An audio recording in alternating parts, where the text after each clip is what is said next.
Desde el Centro de Noticias de Caracol Televisión en Bogotá, esto es Noticias Caracol Edición Central.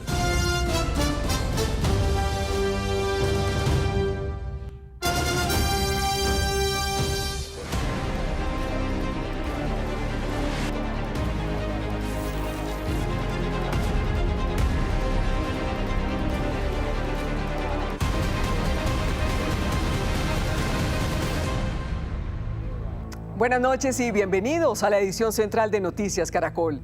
La colombiana Liliana Villarreal se prepara para uno de los instantes más importantes en la carrera del hombre al espacio. La directora de aterrizaje y recuperación de Artemis II explicó los retos del regreso de la tripulación. Los ingenieros y los 4 astronautas a esta hora comienzan a ajustar, entre otras cosas, el ángulo de ingreso de la cápsula Orión a la atmósfera terrestre a una velocidad cercana a los 40.000 kilómetros por hora. Andreina, muchas preguntas. Primero, ¿por qué es fundamental este procedimiento? ¿Qué tan arriesgado es? ¿Y dónde está en este momento la cápsula? Malú, básicamente es que en ese ángulo se juega la vida de la misión, porque demasiado inclinado, Orión podría sufrir un calentamiento brutal. Demasiado plano, podría rebotar en la atmósfera y estallar. Es el delicado punto exacto que permite frenar una nave que vuelve de la Luna, proteger a la tripulación y llevarla sana y salva al océano. Y me preguntaba dónde se encuentra. Aquí lo vemos. La cápsula Orión está en este punto del mapa espacial. Viaja a una velocidad de 3.302 kilómetros por hora y se encuentra a 301.530 kilómetros de la Tierra y a una distancia de 155.618 kilómetros de la Luna. Hoy la tripulación de Artemis II ultimó detalles de su preparación final para el regreso a la Tierra. Los astronautas pusieron a prueba su cuerpo y los sistemas de navegación manual. Y en tierra, una colombiana, Liliana Villarreal, hace parte del equipo que los recibirá en su amerizaje. Esto nos contó. Mientras la tripulación de Orión viene en camino, en tierra ya todo está listo para recibirlos. La ingeniera aeroespacial colombiana de la NASA, Liliana Villarreal, dirige la recuperación de los astronautas. Desde su reingreso a la atmósfera hasta que la cápsula americe y los 4 tripulantes regresen a casa. Ella ya está a bordo del buque anfibio de la Marina de Estados Unidos, USS John P. Martha. El buque zarpó de la base naval de San Diego puntualmente y en este momento estamos realizando las maniobras necesarias para posicionar la nave en la zona de amerizaje. Durante la sesión informativa de la NASA, la colombiana señaló que han estado en sesiones de entrenamiento con el equipo conjunto de la Agencia Espacial y las fuerzas militares para recuperar de manera segura a la tripulación. Tras el traspaso al mando del director de vuelo al director de recuperación del amerizaje, los buzos se aproximarán a Orión y realizarán evaluaciones del aire y del agua circundantes a la cápsula, simplemente para asegurarse de que es seguro acercarse y ayudar a la tripulación a salir de Orión. Explicó que la cápsula será remolcada para alejarla de la balsa de recuperación y el equipo será recogido por los helicópteros de la Marina desplegados desde el buque. Su primera parada será la enfermería para las pruebas médicas. Una vez que tengamos la nave Orión a salvo en el interior y todas las embarcaciones menores de vuelta a bordo, comenzaremos el viaje de regreso a la base naval de San Diego. Dependiendo de nuestra distancia, la tripulación de Artemis II abandonará el buque para regresar a la tierra firme. Y es que durante el 8º día de esta misión, no solo en la Tierra se ajustan los detalles del regreso. En la cápsula, a más de 300.000 kilómetros de nuestro planeta, los 4 astronautas se han estado preparando intensamente para volver a sentir el peso de su propio cuerpo una vez regresen a casa. Como llevan 8 días flotando en el espacio, su cuerpo se debilita. Por eso hoy se dedicaron a probar los trajes especiales diseñados para mantener la circulación y evitar desmayos cuando vuelvan a sentir la gravedad terrestre. Los sistemas de la cápsula Orión también se preparan para el reingreso a la atmósfera, que es uno de los momentos más exigentes de toda la misión. Al mismo tiempo, la agencia espacial sigue revelando imágenes del viaje, fotografías de la superficie lunar, cráteres y sombras captados desde el espacio profundo, así como imágenes de la tripulación en la nave. Si el clima lo permite y los cálculos no fallan, este viernes el mundo entero tendrá los ojos puestos en el Pacífico, esperando ese momento en que la nave Orión abra sus paracaídas y marque el regreso triunfal de la humanidad desde la Luna. Pero no todo es ilusión y esperanza en el mundo. Israel atacó en las últimas horas al Líbano con todas sus fuerzas. La ofensiva contra Hezbollah, uno de los aliados de Irán, se produjo en Beirut y otras ciudades. En respuesta, el régimen de los ayatolás cerró nuevamente el estrecho de Hormuz. La tregua temporal comenzó con el mayor ataque de Israel en el Líbano. Pánico, decenas de muertos y miles de heridos. En 10 minutos sin precedentes, Israel atacó Beirut y sus suburbios, pero también ataques simultáneos en varias zonas del país. Esta es una zona residencial, todas son casas, hay negocios y casas de todo. Ha causado conmoción y miedo, especialmente entre los niños. Nunca imaginamos que de repente, sin previo aviso, atacarían de esta manera. Con el ataque también hay diferentes interpretaciones sobre si el Líbano está o no incluido en el alto al fuego. El presidente Trump dice que no, mientras que su homólogo francés Emmanuel Macron sugiere que debería estarlo, como una de las partes implicadas en el conflicto. El vicepresidente de Estados Unidos, J.D. Vance, encabezará el equipo negociador que se va a reunir con la delegación iraní el viernes en Pakistán, y sobre el tema advirtió: si Irán quiere dejar que esta negociación fracase en un conflicto donde están siendo duramente criticados por el Líbano, un asunto que no les incumbe y que Estados Unidos nunca mencionó como parte del alto al fuego, en última instancia, en su decisión, creemos que sería una tontería, pero es su elección. Según el presidente iraní, el alto al fuego en el Líbano es condición en el plan de 10 puntos de Irán y consideran el ataque a Beirut una violación de la tregua. Por su parte, el primer ministro israelí Benjamín Netanyahu aseguró estar listo para retomar los enfrentamientos en cualquier momento contra Irán si es necesario. Entre tanto, los iraníes se congregaron para conmemorar el 40º día desde la muerte del ayatolá Ali Jamenei.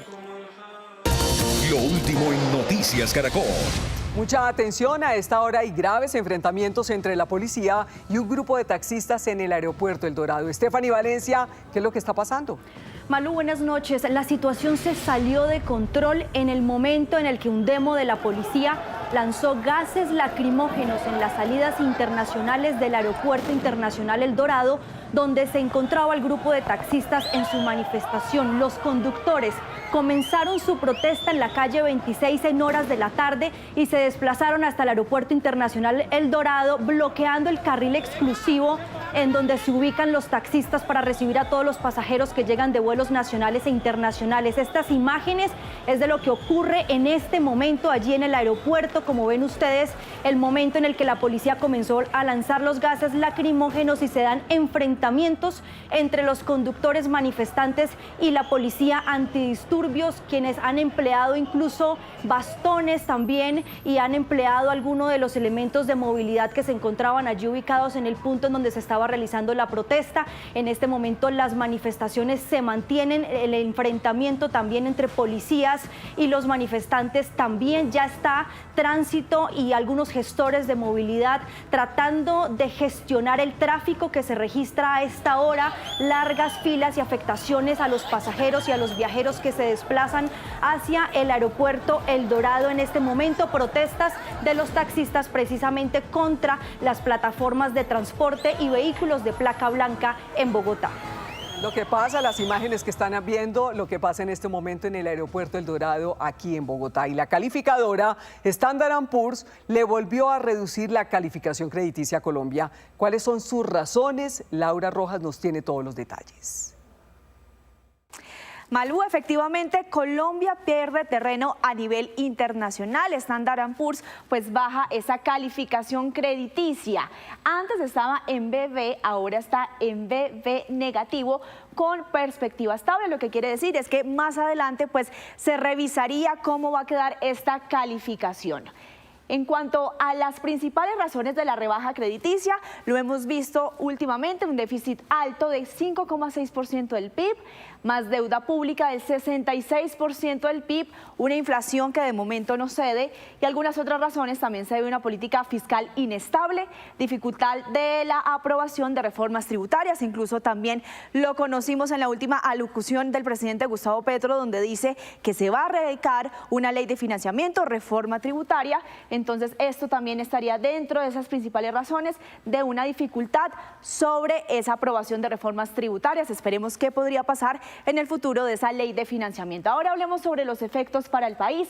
Crédito más caro para el país, menor confianza inversionista, presión sobre el dólar y la deuda, que esto por supuesto pues afecta también al bolsillo de los colombianos, y las tasas de interés altas por más tiempo. Nosotros estuvimos hablando con el presidente de ANIF, José Ignacio López, quien habló cómo esto le puede afectar también al ciudadano de a pie. En todo caso, cuando tenemos una menor calificación de riesgo soberano, las entidades que financian el gobierno, que financian las empresas, nos van a demandar tasas de intereses más altas. Y esto puede afectar, uno, a un ciudadano a pie vía mayores tasas de interés, es decir, que sus créditos en el mediano y largo plazo cada vez sean más costosos. Y dos, puede haber algunos efectos menores sobre el tipo de cambio, aunque es probable que en esta ocasión no sean muy claros, y eso podría llevar a algo de devaluación del peso. Ahora vamos a revisar cuál ha sido ese histórico de notas en el caso de Standard & Poor's, como lo veíamos entonces hace unos minutos.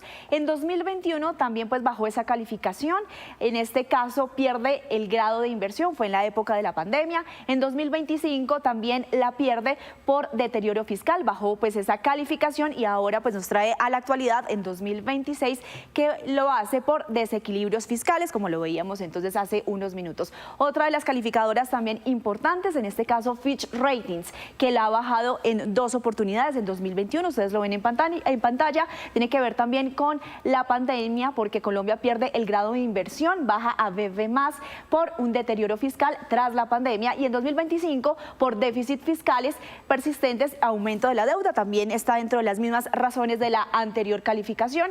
Y en este caso de las rebajas de Moody's, hasta el momento pues de 2021 mantuvo la calificación hasta 2024, ese grado de inversión, y en 2025 pues en este caso de esta calificadora la baja por primera vez real en esos últimos años a un último escalafón del grado de inversión. Una falla en el sistema de la Cancillería provocó la suspensión de trámites consulares para los colombianos en todo el mundo. A esto se suma la expedición de pasaportes en nuestro país. Este es un mensaje que no quiere escuchar quien está en el trámite de su pasaporte. Todas las oficinas para la expedición de este documento en Colombia y en las sedes consulares en el mundo no atendieron. Llegamos a las 7 de la mañana, 5 horas, más de 5 horas parados en el frío, o sea, es como un estado de supervivencia sacar el pasaporte. Yo viví 7 años en el extranjero, he sacado 3 pasaportes, he venido 2 días, el día de ayer y el día de hoy, y esto nunca había pasado, esto es algo inédito. Estuve hasta las 5 de la tarde y no me atendieron. Y hoy también, o sea, me fui a mi pueblo, regresé y igualmente no hay servicio. Uno de los afectados es Egan Bernal, quien llegó a renovar su pasaporte para poder viajar este domingo a Europa. Un poco culpa mía, dejé todo a último momento, viajé el domingo y entonces venía a tramitar el pasaporte, pero... ¿Es necesario viajar el domingo? ¿Qué competencias o qué para que le dijamos a la gente a ver si de pronto nos pueden dar una manito? Sí, ya viajo a correr el Giro de Italia, entonces sí, eso. Esto fue lo que falló, el sistema CITAC, la plataforma centralizada de la Cancillería para gestionar no solo los pasaportes, sino también las visas, apostillas, legalizaciones y registros consulares, tanto en Colombia como en el exterior. Desde el sindicato de la Cancillería advierten que es una falla estructural. Necesitamos intervenciones integrales que mejoren el sistema, y lo que se ha logrado es hacer unos parches a este sistema, pero este sistema está muy inestable y no responde a la capacidad operativa que tiene Cancillería. Los consulados en Ciudad de México, en Madrid y en Santiago, en Chile, fueron de los más afectados por la demanda del servicio. Según el Ministerio de Relaciones Exteriores, se inició una intervención técnica en la plataforma para superar estos problemas, pero por el momento no hay un anuncio sobre cuándo se podría restablecer el servicio. Y es que las fallas en el sistema de la Cancillería también causaron retrasos en distintas ciudades del país. En Cali, Medellín, Barranquilla y Bucaramanga, varios usuarios reportaron que llevan más de 4 días esperando renovar o sacar el pasaporte. Muchos viajaron desde otros municipios para adelantar el trámite. Hay que decir también que hace pocos minutos la Cancillería informó que la caída de su sistema se debe a una amenaza cibernética. Trabaja para recuperarlo, pero no se sabe cuándo entrará de nuevo en operación.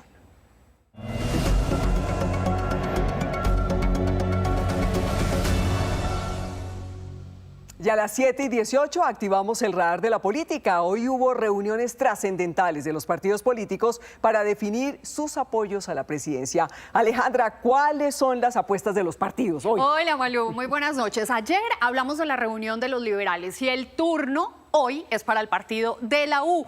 El encuentro de esta bancada se llevó a cabo en el Club de los Banqueros, en el centro de Bogotá. Estuvieron los congresistas actuales y electos de Senado y de Cámara con la presencia de los copresidentes del partido, Alexander Vega y Clara Luz Roldán. Aunque no hubo decisión de a quién van a apoyar, sí acordaron a quién no. Escuchen ustedes. Y se quedó claro que el candidato que no apoyaremos será el doctor Iván Cepeda. Y la próxima semana decidiremos en el resto de candidatos cuál será el apoyo del partido de la U. Y aunque no hubo apoyo definido, pues sí llama la atención esta fotografía donde aparece la copresidenta del partido, Clara Luz Roldán, con la fórmula vicepresidencial de Paloma Valencia, Juan Daniel Oviedo, en su visita por el Valle del Cauca. Al parecer, todos los caminos conducen a Paloma. Y mientras la U le cerró la puerta a Iván Cepeda, el candidato Abelardo de la Espriella le cerró la puerta al partido de la U. Miren lo que escribió en su cuenta de X. Los de siempre se juntan, el partido de Santos, el que fue partido de gobierno de Petro, deshojando margaritas. Se las pongo fácil, conmigo no cuenten, no acepto el apoyo de la politiquería de los de siempre. Mi alianza es con el pueblo y las puertas de Defensores de la Patria están abiertas para todos los ciudadanos que no hayan pactado con los enemigos de Colombia. Y por las toldas azules también hay decisión de no apoyar a Iván Cepeda. Así lo expresó la colectividad en un trino en el que dicen que no respaldarán al candidato del pacto histórico, que su apoyo está entre Paloma Valencia o Abelardo de la Espriella, que como les acabo de mostrar, reiteró a través de X que no quiere apoyos de maquinarias ni de fuerzas políticas tradicionales. Los caminos entonces conducen a Paloma Valencia. Hablemos justamente de esta candidata porque hoy se le sumaron a la campaña 17 exalcaldes que manifestaron su apoyo. Se destacan exmandatarios de ciudades como Juan Carlos Cárdenas de Bucaramanga, Jairo Yáñez de Cúcuta, Carlos Ordosgoitía de Montería, Germán Chamorro de Pasto, Alejandro Fúneme de Tunja y Juan Carlos Aldarriaga de Soacha, entre otros. Los exalcaldes se integran al equipo de trabajo de la campaña como embajadores en sus regiones desde donde van a liderar los comités territoriales. Y a esta hora, 7:20 minutos, en el centro de Bogotá se llevó a cabo la adhesión de Clara López a la campaña de Iván Cepeda. López decidió renunciar a la aspiración presidencial para apoyar al candidato del pacto histórico. Dijo que este respaldo se basa en 6 puntos que acordó con Cepeda en materia de economía, de seguridad, implementación de la paz y protección de las víctimas, entre otros. Y vamos a cerrar con las movidas del candidato Sergio Fajardo, porque anunció a más personas que integrarían su gabinete ministerial si llega a la presidencia de la República. Ya conocíamos su fórmula vicepresidencial, que es Edna Bonilla, pero también sería su ministra de Educación. Bonilla incluso estuvo en la Secretaría de Educación de Bogotá cuando Claudia López fue alcaldesa. Pero por otra parte, el candidato Sergio Fajardo dijo que el reconocido empresario colombiano Antonio Celia, expresidente de Promigas, sería su consejero presidencial para la región Caribe. 7 de la noche, 12 minutos, se puede hacer una nueva pausa. Al regresar, más noticias y más historias aquí en la edición central. Volvemos. 1.6% del Producto Interno Bruto del país y genera más de 1 millón de empleos. La disminución de la inversión extranjera y cambios en las reglas del juego para las compañías tienen jaque, tienen dificultades al sector. Estos temas también harán parte del debate Colombia decide su energía. Detrás de un celular, de un computador, de la batería del carro, de la casa donde vive o de las joyas está la silenciosa presencia de la industria minera, encargada de la extracción de materias primas usadas en miles de productos que usamos en el día a día. Y aunque Colombia no es un país minero, sí tiene la posibilidad de convertirse en uno. Toda nuestra vida depende de los minerales y Colombia tiene un enorme potencial ahí. el 97% del territorio colombiano está inexplorado. No conocemos qué minerales tenemos y no conocemos qué riqueza tenemos, que es hoy el otro gran debate. Cómo apalancar nuestro desarrollo, más empleo, más oportunidades para los jóvenes. La minería en Colombia aportó en 2025 el 1,6% del Producto Interno Bruto. También aporta a la economía a través de las regalías, impuestos sobre la renta y compensaciones. El sector minero colombiano en los últimos 4 años le ha aportado en renta y regalías al país una cifra cercana a los 50 billones de pesos. Es el estabilizador de las finanzas públicas y, por supuesto, el estabilizador social de muchos territorios. Entre los grandes retos del sector está la seguridad en los territorios, regulaciones para la actividad y mejorar los trámites mineros y ambientales, combatir la extracción ilícita, entre otros. Y la inversión extranjera directa en minería cayó 86% el año pasado. Y eso es producto de eso que hoy está en discusión. Un país que no tiene reglas claras, un país que en particular para la minería ha implementado decretos, regulaciones, resoluciones, nuevos impuestos que han hecho que esas inversiones prefieran irse para otros sitios. Esta industria genera 244.709 empleos directos y más de 1 millón indirectos. Empresas como Drummond, Cerro Matoso y Mineros llevan décadas invirtiendo en Colombia y en la actualidad le están apostando a las nuevas tecnologías. Nosotros estamos destinando alrededor de 20 millones de dólares año a año en proyectos de crecimiento, en proyectos de mejora, innovación, precisamente para ser cada vez más amigables con el medio ambiente. Y nuestro principal producto es el ferroníquel. Se usa en diferentes industrias, por ejemplo, industria aeroespacial, en la construcción, la metalmecánica y el sector médico. Además, es un insumo fundamental para la transición energética, por ejemplo, en paneles solares. Resaltan la importancia y el potencial que tiene Colombia para convertirse en un país minero. El caso del carbón. Se piensa que el carbón se está acabando, se va a acabar rápidamente y lo que nos está mostrando el mercado mundial es algo muy diferente. El último año se consumieron alrededor de 8.800 millones de toneladas en el mundo. Fue el año en que más se ha consumido carbón en el mundo. En los últimos 7 años, la inversión ambiental del sector minero sumó 4,1 billones de pesos, consolidándose como un sector clave para el desarrollo económico y social del país. Y es hora de los indicadores económicos con Víctor Grosso. Bueno, Víctor, nuevas proyecciones económicas sobre Colombia. Malu, buenas noches. Sí, el Banco Mundial hoy rebajó su estimación frente al crecimiento que este año tendría la economía colombiana desde un 2,6 hasta un 2,2%. En más información, la Superintendencia de Industria y Comercio sancionó a 2 empresas. Dice que por vulnerar los derechos que tienen los consumidores. Una de ellas es la plataforma Rappi, con una multa por más de 4.000 millones de pesos. Dice Rappi que interpondrá recursos ante esta decisión. Otra de las empresas, o la otra empresa, es de gimnasio, se llama Stark Gym, con una sanción por 285 millones de pesos. En más información, ante la expectativa sobre una solución al conflicto en Oriente Medio, hoy muchos mercados tuvieron un desempeño bastante positivo. El índice Standard & Poor's 500 en Estados Unidos subió 2,51%, las bolsas en Europa se dispararon casi un 5%, el Nikkei de Tokio avanzó más de un 5%. Y como el petróleo se derrumbó en la Bolsa de Valores de Colombia, cayeron las acciones de Ecopetrol un 4,09%. En medio de ese ambiente positivo para muchos mercados, bajó el dólar. Mañana regirá una tasa representativa de 3.640 pesos con 63 centavos. Les decía, el petróleo Brent cayó con fuerza, rompió a la baja la barrera de los $100 y terminó por debajo de los $95 por barril. El café subió, precio de referencia para mañana, 2.220.000 pesos por carga en promedio. Continúe con Noticias Caracol. Y en otras noticias, polémica desató el regaño del presidente Petro a un general del ejército en Cali. Detrás del reclamo había una grave situación de orden público que atendía el oficial.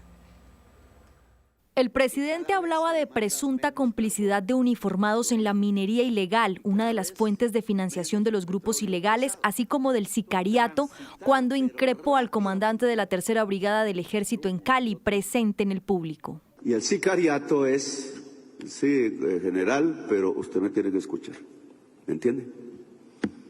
Porque yo soy su comandante, y no le estoy diciendo a usted, sino que tome nota de lo que digo. porque hay que hacer un plan.